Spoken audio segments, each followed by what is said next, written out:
Hi everyone, welcome back to click. നമ്മൾ discuss ചെയ്യുന്നത് semiconductor ഫിസിക്സിലെ previous year Kerala PSC ചോദിച്ചിട്ടുള്ള questions ആണ്. First question, for making P type semiconductor which material should not be added in extrinsic semiconductor material. ഇവിടെ നമ്മുടെ ക്വസ്റ്റ്യനിൽ ചോദിച്ചിരിക്കുന്നത് P type semiconductor. P type semiconductor നമുക്കറിയാം, extrinsic semiconductors രണ്ട് ടൈപ്പാണുള്ളത്, P type and N type. P type എന്ന് പറഞ്ഞു കഴിഞ്ഞാൽ ട്രൈ വാലന്റ് ഇംപ്യൂരിറ്റീസ് ആണ് ആഡ് ചെയ്യുന്നത്. അതുപോലെ തന്നെ എൻ ടൈപ്പില് പെന്റാ വാലന്റ് ഇംപ്യൂരിറ്റീസ് ആണ് ആഡ് ചെയ്യുന്നത്. അപ്പോ നമുക്ക് എൻ ടൈപ്പിൽ ആഡ് ചെയ്യുന്ന ഇംപ്യൂരിറ്റീസ് എന്ന് പറയുന്നത് 15th ഗ്രൂപ്പ് എലമെന്റ്സ് ആയിരിക്കും. അതുപോലെ തന്നെ പി ടൈപ്പിൽ ആഡ് ചെയ്യുന്നത് 13th ഗ്രൂപ്പ് എലമെന്റ്സ് ആയിരിക്കും. ആ എലമെന്റ്സ് ഏതൊക്കെയാണ്? 13th ഗ്രൂപ്പ് എലമെന്റ്സ് ആയിട്ടുള്ള boron, aluminium, gallium, indium, thallium, ഇത്രയാണ് ആഡ് ചെയ്യുക. 15th ഗ്രൂപ്പ് എലമെന്റ്സ് എന്ന് പറയുന്നത് ഫോസ്ഫറസ്, ആഴ്സനിക്, ആന്റിമണി, ബിസ്മത്ത്. ഇത് ഇത്രയാണ് എൻ ടൈപ്പ് ആവുമ്പോൾ ആഡ് ചെയ്യുന്ന ഇംപ്യൂരിറ്റീസ്. ഇവിടെ ക്വസ്റ്റ്യനിൽ ചോദിച്ചിട്ടുണ്ട്, ക്വസ്റ്റ്യൻ കറക്റ്റ് ആയിട്ട് ശ്രദ്ധിച്ചു നോക്കുക. പി ടൈപ്പ് സെമി കണ്ടക്ടറിൽ യൂസ് ചെയ്യുന്നത് ഏതെന്നല്ല ചോദിച്ചിരിക്കുന്നത്, ഷുഡ് നോട്ട് ബി ആഡഡ് എന്നാണ് പറഞ്ഞിരിക്കുന്നത്. അതായത് പി ടൈപ്പിൽ യൂസ് ചെയ്യാത്തത് ഏതാണെന്നാണ് ക്വസ്റ്റ്യൻ. ഇവിടെ പി ടൈപ്പിൽ യൂസ് ചെയ്യുന്നത് നമുക്ക് നോക്കുമ്പോൾ അറിയാം എന്തൊക്കെയാണ്. ബോറോൺ യൂസ് ചെയ്യുന്നുണ്ട്, അലൂമിനിയം, ഗാലിയം, ഇൻഡിയം. അപ്പോൾ ഇത് മൂന്നും യൂസ് ചെയ്യുന്നുണ്ട്. ഓപ്ഷൻ സി ആഴ്സനിക് ആണ് പി ടൈപ്പിൽ യൂസ് ചെയ്യാത്തത്. അത് നമുക്കറിയാം എൻ ടൈപ്പിലുള്ള ഇംപ്യൂരിറ്റി ആണ്. എൻ ടൈപ്പിൽ ഏതൊക്കെയാണ് ആഡ് ചെയ്യുക? 15th ഗ്രൂപ്പ് എലമെന്റ്സ് ആയിട്ടുള്ള phosphorus, arsenic, antimony, bismuth. Moving on to the next question. When forward bias is applied to PN junction diode, its potential barrier reduced, potential barrier increased, no change in potential barrier, junction offers very high resistance. ഇവിടെ ചോദിച്ചിരിക്കുന്നത് PN junction ഡയോഡിലെ നമ്മുടെ potential ബാരിയറിന്റെ വ്യത്യാസം forward ബയാസിലും reverse ബയാസിലും എങ്ങനെ സംഭവിക്കുന്നു എന്നുള്ളതാണ്. നമുക്കറിയാം ഒരു PN junction diode എന്ന് പറയുമ്പോൾ അതിലൊരു P സൈഡ് ഉണ്ട്, ഒരു N സൈഡ് ഉണ്ട്. അപ്പൊ നമ്മൾ നോക്കുമ്പോൾ ഫോർവേഡ് ബയാസ്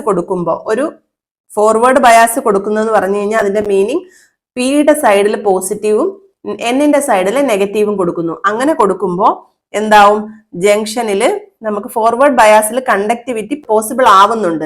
അതുകൊണ്ട് തന്നെ നമുക്ക് ഈ പി സൈഡിൽ നിന്നുള്ള പി സൈഡിൽ മെജോറിറ്റി കാരിയേഴ്സ് ആയിട്ട് ഉണ്ടാവുന്നത് ഹോൾസും എൻ സൈഡിലെ മെജോറിറ്റി കാരിയേഴ്സ് ഇലക്ട്രോൺസും ആയിരിക്കും. അപ്പോൾ ഈ എൻ സൈഡിലെ ഇലക്ട്രോൺസ് പോസിറ്റീവ് സൈഡിലേക്ക് എന്ത് ചെയ്യും? ഇങ്ങോട്ട് വരും. അതേപോലെ തന്നെ പി സൈഡിലെ നെഗറ്റീവ് ചാർജ് ഉള്ള ഇലക്ട്രോൺസ് ഇങ്ങോട്ടും വരും. അപ്പോ ജംഗ്ഷൻ അടുത്തേക്ക് പോകുമ്പോഴത്തേക്കും നമ്മുടെ ജംഗ്ഷന്റെ വിഡ്ത്ത് കുറയാണ് ചെയ്യുക. ഫോർവേഡ് ബയാസിൽ PN ജംഗ്ഷന്റെ വിഡ്ത്ത് എന്ന് പറയുന്നത് ഡിക്രീസ് ചെയ്യാണ് ചെയ്യുക. റിവേഴ്സ് ബയാസിലാവുമ്പോൾ നേരെ തിരിച്ചാവും. റിവേഴ്സ് ബയാസിൽ മെജോറിറ്റി കാരിയേഴ്സിന്റെ മൂവ്മെന്റ് ഇങ്ങോട്ടായിരിക്കും. അപ്പൊ നമ്മുടെ ജംഗ്ഷന്റെ വിഡ്ത്ത് എന്ന് പറയുന്നത് ഇൻക്രീസ് ചെയ്യും. അതുകൊണ്ട് തന്നെ എന്ത് പറയുന്നു? ഇവിടെ കണ്ടക്ഷൻ പോസിബിൾ ആവുന്നത് ഇങ്ങനെ ജംഗ്ഷൻ ക്രോസ് ചെയ്ത് മെജോറിറ്റി കാരിയേഴ്സ് പോവും. അങ്ങനെ ഈ ജംഗ്ഷൻ തന്നെ എന്താവും? ഡിപ്ലീറ്റ് ചെയ്ത് ഇല്ലാണ്ടാവും. സിലിക്കണിന്റെ കേസിലാണെന്നുണ്ടെങ്കിൽ കട്ട് ഇൻ വോൾട്ടേജ് എന്ന് പറയുന്നത് 0.7 ആണ്. ജർമേനിയത്തിന്റെ കേസിൽ 0.3 ആണ്. ഈ വോൾട്ടേജസ് എത്തുമ്പോൾ ഈ ജംഗ്ഷൻ തന്നെ ഇല്ലാണ്ടായി എന്ത് ചെയ്യും? നമ്മുടെ കണ്ടക്ഷൻ പോസിബിൾ ആവും. അപ്പൊ ഇവിടെ ക്വസ്റ്റ്യൻ ചോദിച്ചിരിക്കുന്നത് when forward bias is applied to PN junction diode, potential barrier is reduced. അതാണ് ആൻസർ. പൊട്ടൻഷ്യൽ ബാരിയർ ഇൻക്രീസ്ഡ് എന്നുള്ളത് ബി ഓപ്ഷൻ ആണ്. ഇൻക്രീസ് ചെയ്യുന്നത് എപ്പോഴാണ്? റിവേഴ്സ് ബയാസ് കണ്ടീഷനിലാണ് ഇൻക്രീസ് ചെയ്യുക. Moving on to the next question. The charge on N type semiconductor is. ഇവിടെ ചോദിച്ചിരിക്കുന്നത് N type സെമി കണ്ടക്ടറിന്റെ ചാർജ് എന്തെന്നാണ് ചോദിച്ചിരിക്കുന്നത്. നമ്മൾ എല്ലാവരും എൻ ടൈപ്പ് എന്ന് പറയുന്നതിന്റെ മെജോറിറ്റി കാരിയേഴ്സ് എപ്പോഴും എൻ ടൈപ്പിൽ ഇലക്ട്രോൺസ് ആയിരിക്കും. അപ്പൊ നമ്മൾ കരുതും എന്തായിരിക്കും? ഇലക്ട്രോൺസിന്റെ ചാർജ് നെഗറ്റീവ് ആണ്, അതുകൊണ്ട് നെഗറ്റീവ് ചാർജ് ആയിരിക്കും വിചാരിക്കുക. പക്ഷെ എൻ ടൈപ്പ് സെമി കണ്ടക്ടറും പി ടൈപ്പ് സെമി കണ്ടക്ടറും ഇലക്ട്രിക്കലി ന്യൂട്രൽ ആണ്. അതുകൊണ്ട് തന്നെ ഇവിടെ ഓപ്ഷൻ എന്ന് പറയുന്നത് ഓപ്ഷൻ ഡി ഇലക്ട്രിക്കലി ന്യൂട്രൽ ആണ്. അത് എങ്ങനെയാണ് ഇലക്ട്രിക്കലി ന്യൂട്രൽ ആവുക? N type material by itself has mainly negative charged electrons. N ടൈപ്പിൽ മെയിൻ ആയിട്ടും എന്താണുള്ളത്? നെഗറ്റീവ് ചാർജ് ആയിട്ടുള്ള ഇലക്ട്രോൺസ് ആണുള്ളത്. ആ ഇലക്ട്രോൺസ് ലീവ് ചെയ്യുന്ന ഡോണർ അയോൺസ് ആയിട്ടുള്ള ഫിക്സഡ് ഡോണർ അയോൺസ് അവിടെ ഉണ്ടാവും. ആ ഫിക്സഡ് ഡോണർ അയോൺസിന്റെ ചാർജ് എന്ന് പറയുന്നത് പോസിറ്റീവ് ആയിരിക്കും. അതുപോലെ തന്നെ പി ടൈപ്പിലെ മെജോറിറ്റി കാരിയേഴ്സ് ഹോൾസ് ആണ്. അതിന്റെ ചാർജ് പോസിറ്റീവും ഹോൾസ് ലീവ് ചെയ്യുന്ന ഫിക്സഡ് അക്സെപ്റ്റർ അയോൺസ് ഉണ്ടാവും. അപ്പൊ ആ അയോൺസിന്റെ ചാർജ് നെഗറ്റീവ് ആണ്. അപ്പൊ ഇതിൽ രണ്ടിലും നെഗറ്റീവും പോസിറ്റീവും കൂടെ ആയിട്ട് കമ്പൈൻ ആവുമ്പോൾ അത് ഇലക്ട്രിക്കലി ന്യൂട്രൽ ആവും. എത്ര നമ്പേഴ്സ് ഓഫ് നെഗറ്റീവ് ഉണ്ടോ അതേ നമ്പേഴ്സ് ഓഫ് പോസിറ്റീവ് അയോൺസ് അവിടെ പ്രസന്റ് ആയിരിക്കും. അതുകൊണ്ട് തന്നെ നമുക്ക് പറയാൻ പറ്റും P type and N type semiconductors are electrically neutral. Moving on to the next question. The mobility of electrons in a semiconductor is defined as. ഇവിടെ ചോദിച്ചിരിക്കുന്നത് ഇലക്ട്രോൺസിന്റെ mobility എന്ന് പറയുന്നതിന്റെ ഡെഫിനിഷൻ ആണ്. നമുക്കറിയാം മൊബിലിറ്റി ഇൻഡിക്കേറ്റ് ചെയ്യുന്ന ലെറ്റർ മ്യൂ ആണ്. Mobility എന്ന് പറയുന്നത് drift velocity per electric field എന്നുള്ളതാണ്. Drift velocity per electric field എന്നാണ് മൊബിലിറ്റിയുടെ ഇക്വേഷൻ. അപ്പൊ നമുക്കിവിടെ ഓപ്ഷനിൽ പറഞ്ഞിരിക്കുന്നത് drift velocity per unit electric field. Option C ആണ് ഇവിടെ റൈറ്റ് ആൻസർ. നമുക്കറിയാം മൊബിലിറ്റി എന്ന് പറയുന്നത് വി ഡി ബൈ ഇ ആണ് അതിന്റെ ഇക്വേഷൻ എന്ന് പറയുന്നത്. മൊബിലിറ്റിയുടെ യൂണിറ്റ് എന്ന് പറയുന്നത് metre square per volt second ആണ്. അതുപോലെ തന്നെ നമുക്ക് mobility in terms of current density പറയാൻ പറ്റും. കറണ്ട് ഡെൻസിറ്റിയുടെ ടേമിൽ മൊബിലിറ്റി പറയുമ്പോൾ current density J is equal to n e mu e ആണ്. ഇതിൽ മ്യൂ എന്ന് പറയുന്നതാണ് മൊബിലിറ്റി.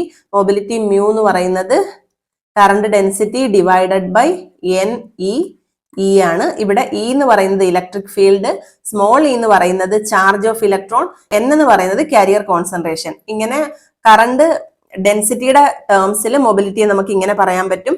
അതേപോലെ തന്നെ നമുക്ക് കണ്ടക്ടിവിറ്റിയുടെ ടേംസിലും മൊബിലിറ്റിയെ പറയാൻ പറ്റും. Conductivity sigma is equal to n e mu e. ഇതിൽ മ്യൂ ഇ എന്ന് പറയുന്നത് മൊബിലിറ്റി ഓഫ് ഇലക്ട്രോൺസ് ആണ്. ഹോൾസിന്റെ ടേംസിൽ പറയുമ്പം sigma is equal to p e mu h. ഇത് മ്യൂ എച്ച് എന്ന് പറയുന്നത് മൊബിലിറ്റി ഓഫ് ഹോൾസ് ആണ്. അപ്പോൾ മൊബിലിറ്റി ഓഫ് ഇലക്ട്രോൺ എന്ന് പറയുമ്പോൾ ഇവിടെ എങ്ങനെ വരും?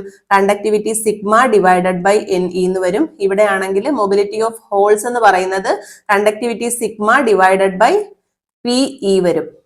അപ്പോൾ ബേസിക് ആയിട്ടുള്ള ഇക്വേഷൻ മൊബിലിറ്റി എന്ന് പറയുന്നത് drift velocity per unit electric field ആണ്. അതുകൊണ്ട് തന്നെ ഇവിടെ ആൻസർ ഓപ്ഷൻ സി ആണ്. Drift velocity per unit electric field ആണ്. Moving on to the next question. In an intrinsic semiconductor the free electron concentration depends on. നമ്മുടെ intrinsic സെമി കണ്ടക്ടറിലെ the free electron concentration എന്തിനെയൊക്കെ depend ചെയ്യും എന്നാണ് ഇവിടെ question ചോദിച്ചിരിക്കുന്നത്. ഇൻട്രിൻസിക് സെമി കണ്ടക്ടറിൽ ശരിക്കും ഫ്രീ ഇലക്ട്രോണിന്റെ കോൺസെൻട്രേഷൻ ടെമ്പറേച്ചറിനെയും ഡിപ്പെൻഡ് ചെയ്യുന്നുണ്ട്. അതുപോലെ തന്നെ width of the forbidden energy band ഗ്യാപ്പിനെയും ഡിപ്പെൻഡ് ചെയ്യുന്നുണ്ട്. അപ്പോൾ ഓപ്ഷൻ എയും ഓപ്ഷൻ ഡിയും ഇവിടെ കറക്റ്റ് ആയിട്ട് വരും. വിഡ്ത്ത് ഓഫ് ദ ഫോർബിഡൻ ഗ്യാപ്പിനെ എങ്ങനെയാണ് ഡിപ്പെൻഡ് ചെയ്യുക? വിഡ്ത്ത് ഓഫ് ദ ഗ്യാപ്പ് എന്ന് പറയുന്നത് നമ്മൾ വൈഡർ ആവുമ്പോൾ കൂടുതൽ എനർജി വേണം. നമ്മുടെ വിഡ്ത്ത് കൂടുതലാവുമ്പോൾ ഫോർബിഡൻ എനർജി ഗ്യാപ്പിന്റെ വിഡ്ത്ത് കൂടുതലാവുമ്പോൾ വാലൻസ് ബാൻഡിൽ നിന്നും ഈ താഴെയുള്ള വാലൻസ് ബാൻഡിൽ നിന്നും കണ്ടക്ഷൻ ബാൻഡിലേക്ക് ഇലക്ട്രോൺസ് എത്തണമെങ്കിൽ നമ്മൾ പഠിച്ചിട്ടുണ്ട് ഈ ഫോർബിഡൻ എനർജി ഗ്യാപ്പിന്റെ വിഡ്ത്ത് എത്രയാണോ വരുന്ന ആ എനർജിയേക്കാൾ ഹയർ എനർജി കൊടുത്താൽ മാത്രമേ ഇലക്ട്രോൺസിന് വാലൻസ് ബാൻഡിൽ നിന്ന് കണ്ടക്ഷൻ ബാൻഡിലേക്ക് എത്താൻ കഴിയുള്ളൂ. അപ്പൊ ഗ്യാപ്പ് കൂടുന്നതിനനുസരിച്ചിട്ട് എത്താനായിട്ട് കണ്ടക്ഷൻ ബാൻഡിലേക്ക് എത്താൻ വേണ്ടിയിട്ട് എന്ത് ചെയ്യും? കൂടുതൽ എനർജി വേണ്ടി വരും. അതേപോലെ തന്നെ ബാൻഡ് ഗ്യാപ്പ് നാരോ ആവുമ്പോൾ നമുക്ക് ഒരു ഹയർ ഫ്രീ ഇലക്ട്രോൺ കോൺസെൻട്രേഷൻ അവിടെ സാധിക്കും. കാരണം കുറഞ്ഞ എനർജി മതിയാവും വാലൻസ് ബാൻഡിൽ നിന്ന് കണ്ടക്ഷൻ ബാൻഡിലേക്ക് മൂവ്മെന്റ് നടക്കാൻ വേണ്ടി. അതുകൊണ്ട് തന്നെ ഇലക്ട്രോൺ കോൺസെൻട്രേഷനെ width of the depletion region depend ചെയ്യുന്നുണ്ട്. ഓപ്ഷൻ എയിൽ പറയുന്ന പോലെ അത് ഡിപ്പെൻഡ് ചെയ്യുന്നുണ്ട്.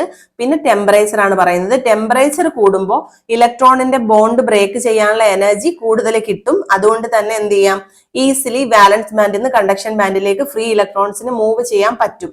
അതുകൊണ്ട് തന്നെ ഫ്രീ ഇലക്ട്രോണിന്റെ കോൺസെൻട്രേഷൻ കൂടുന്നതിന് ടെമ്പറേച്ചറും ഒരു ഫാക്ടർ ആവുന്നുണ്ട്. ഇത് രണ്ടും ഇവിടെ ആൻസർ വരും. Moving on to the next question. Silicon is not suitable for fabrication of LED because it is. Silicon എന്ന് പറയുന്നത് LED മാനുഫാക്ചർ ചെയ്യാൻ വേണ്ടി യൂസ് ചെയ്യുന്നില്ല. അതിന്റെ ബേസിക് ആയിട്ടുള്ള റീസൺ എന്ന് പറയുന്നത് സിലിക്കൺ ഒരു ഇൻഡയറക്റ്റ് ബാൻഡ് ഗ്യാപ്പ് മെറ്റീരിയൽ ആണ്. ഇൻഡയറക്റ്റ് ബാൻഡ് ഗ്യാപ്പ് മെറ്റീരിയൽ ആണ്. സിലിക്കൺ, ജെർമേനിയം ഇതെല്ലാം ഇൻഡയറക്റ്റ് ബാൻഡ് ഗ്യാപ്പ് എലമെന്റ്സ് ആണ്. ഡയറക്റ്റ് ബാൻഡ് ഗ്യാപ്പ് എലമെന്റ്സ് ആയിട്ടുള്ളവ മാത്രമേ LED കൺസ്ട്രക്ട് ചെയ്യാൻ വേണ്ടി യൂസ് ചെയ്യുന്നുള്ളൂ. അപ്പോൾ ഇവിടെ answer silicon is not suitable for fabrication of LED because it is എന്താണ്? Option B, it is an indirect band gap material ആണ്. നമുക്ക് നോക്കാം ഡയറക്റ്റ് ബാൻഡ് ഗ്യാപ്പ് മെറ്റീരിയൽ അതേപോലെ തന്നെ ഇൻഡയറക്റ്റ് ബാൻഡ് ഗ്യാപ്പ് മെറ്റീരിയൽ. രണ്ട് ടൈപ്പാണ് ഉള്ളത്, direct band gap then indirect band gap. Direct band gap മെറ്റീരിയലിൽ ഉള്ളൊരു പ്രത്യേകത എന്ന് പറഞ്ഞു കഴിഞ്ഞാൽ ഇവിടെ നമ്മുടെ താഴെ ഹോൾസ് വരും. ഹോൾസ് ഇതിന് നേരെ ഡയറക്റ്റ് ആയിട്ട് തന്നെ അവിടെ ഒരു മൊമെന്റം ഡിഫറൻസ് ഒന്നും ഉണ്ടാവാണ്ട് മുകളിൽ തന്നെ എന്ത് വരും? ഇലക്ട്രോൺസ് വരും. ഇത് എനർജി ഗ്യാപ്പ് ആണ്. അപ്പോ ഇവിടെ അത് മാത്രമല്ല, അപ്പൊ അതിന് എക്സാമ്പിൾസ് എന്ന് പറയുന്നത് gallium arsenide, gallium phosphide, gallium arsenide phosphide, indium gallium nitride. ഇതൊക്കെയാണ് ഡയറക്റ്റ് ബാൻഡ് ഗ്യാപ്പ് മെറ്റീരിയലിൽ വരുന്നത്. ഇവിടെ നമ്മുടെ എനർജി റിലീസ് ചെയ്യുന്നത് ഫോട്ടോണിന്റെ രൂപത്തിലാണ്. അതുകൊണ്ട് തന്നെ ലൈറ്റ് എമിറ്റ് ചെയ്യാനുള്ള കപ്പാസിറ്റി ഉള്ളവയാണ് ഈ എലമെന്റ്സ് എല്ലാം. അതുകൊണ്ട് LED നിർമ്മിക്കാനായിട്ട് ഉപയോഗിക്കുന്ന മെറ്റീരിയൽസ് എന്ന് പറയുന്നത് ഡയറക്റ്റ് ബാൻഡ് ഗ്യാപ്പ് മെറ്റീരിയൽസിൽ പെട്ട ഇവയൊക്കെയാണ്. പക്ഷെ ഇൻഡയറക്റ്റ് ബാൻഡ് ഗ്യാപ്പ് മെറ്റീരിയൽ നോക്കുകയാണെങ്കിൽ നമുക്ക് ഇവിടെ ഹോൾസ് വരും. ഇവിടെ ഇലക്ട്രോൺസ് കുറച്ച് ഇങ്ങോട്ടേക്ക് മാറിയാണ് മാർക്ക് ചെയ്യുക. കാരണം ഇവിടെ ഒരു മൊമെന്റത്തിന്റെ ഡിഫറൻസ് വരും. എനർജി ഗ്യാപ്പ് ആണ് ഈ കാണുന്നത്. അപ്പോൾ അതുകൊണ്ട് തന്നെ ഇവിടെ ഫോട്ടോൺ എമിറ്റ് ചെയ്യുന്നില്ല. അതിന് പകരം നമ്മൾ ഹീറ്റ് ആയിരിക്കും ഇവിടെ റിലീസ് ചെയ്യുന്നത്. അതുകൊണ്ട് തന്നെ ഇൻഡയറക്റ്റ് ബാൻഡ് ഗ്യാപ്പ് മെറ്റീരിയൽ ആയിട്ടുള്ള സിലിക്കണും ജെർമേനിയും ഒന്നും നമ്മൾ LEDയുടെ ഫാബ്രിക്കേഷന് വേണ്ടിയിട്ട് യൂസ് ചെയ്യുന്നില്ല. Moving on to the next question. Resistivity of a semiconductor depends on. Resistivity of a semiconductor എന്തിനെയൊക്കെയാണ് ഡിപ്പെൻഡ് ചെയ്യുന്നത് എന്നാണ് ചോദിച്ചിരിക്കുന്നത്. Resistivity of a semiconductor directly depend on carrier mobility. കാരിയറിന്റെ മൊബിലിറ്റിയാണ് ഡിപ്പെൻഡ് ചെയ്യുന്നത്. നമുക്കറിയാം conductivity sigma എന്ന് പറയുന്നതിന്റെ റെസിപ്രോക്കൽ ആണ് റെസിസ്റ്റിവിറ്റി റോ എന്ന് പറയുന്നത്.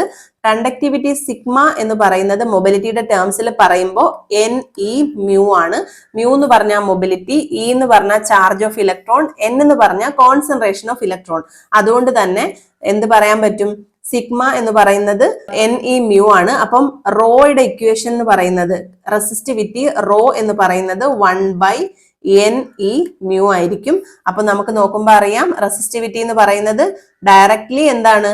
ഡിപ്പെൻഡ് ചെയ്യുന്നുണ്ട് കരിയറിന്റെ മൊബിലിറ്റിയുമായിട്ട്. അത് മാത്രമല്ല കരിയറിന്റെ മൊബിലിറ്റി ആയിട്ടും ഡിപ്പെൻഡ് ചെയ്യുന്നുണ്ട്. പിന്നെ റെസിസ്റ്റിവിറ്റി ഡിപ്പെൻഡ് ചെയ്യുന്ന ഫാക്ടേഴ്സ് എന്ന് പറയുന്നത് ടെമ്പറേച്ചറിനെ ഡിപ്പെൻഡ് ചെയ്യും, ഡോപ്പിംഗ് കോൺസെൻട്രേഷനെ ഡിപ്പെൻഡ് ചെയ്യും, അതുപോലെ തന്നെ മെറ്റീരിയലിന്റെ ഇൻട്രിൻസിക് പ്രോപ്പർട്ടീസിനെ ഡിപ്പെൻഡ് ചെയ്യും. അതുപോലെ തന്നെ external electric field external electric ഫീൽഡിനെയും ഡിപ്പെൻഡ് ചെയ്യും. ഇവിടെ ക്വസ്റ്റ്യനിൽ കൊടുത്തിരിക്കുന്നതിൽ കണക്ട് ചെയ്യാൻ പറ്റുന്നത് കരിയറിന്റെ മൊബിലിറ്റിയാണ്. അതുകൊണ്ട് തന്നെ ഓപ്ഷൻ A ആണ് ഇവിടെ ആൻസർ വരുന്നത്. ഇന്നത്തെ വീഡിയോ നമുക്ക് ഇവിടെ വൈൻഡപ്പ് ചെയ്യാം. ഇന്ന് ചെയ്ത ക്വസ്റ്റ്യൻസിൽ എന്തെങ്കിലും ഡൗട്ട്സ് ഉണ്ടെങ്കിൽ കമന്റ് സെക്ഷനിൽ ചോദിക്കുക. ഈ വീഡിയോ ഇഷ്ടപ്പെടുകയാണെന്നുണ്ടെങ്കിൽ എല്ലാവരും ലൈക്ക് ചെയ്യുക. നമ്മുടെ ചാനൽ ഇതുവരെ സബ്സ്ക്രൈബ് ചെയ്യാതെ കാണുന്ന കുട്ടികളുണ്ടെങ്കിൽ please do subscribe our channel. Signing off your study partner click. Focus on what really matters.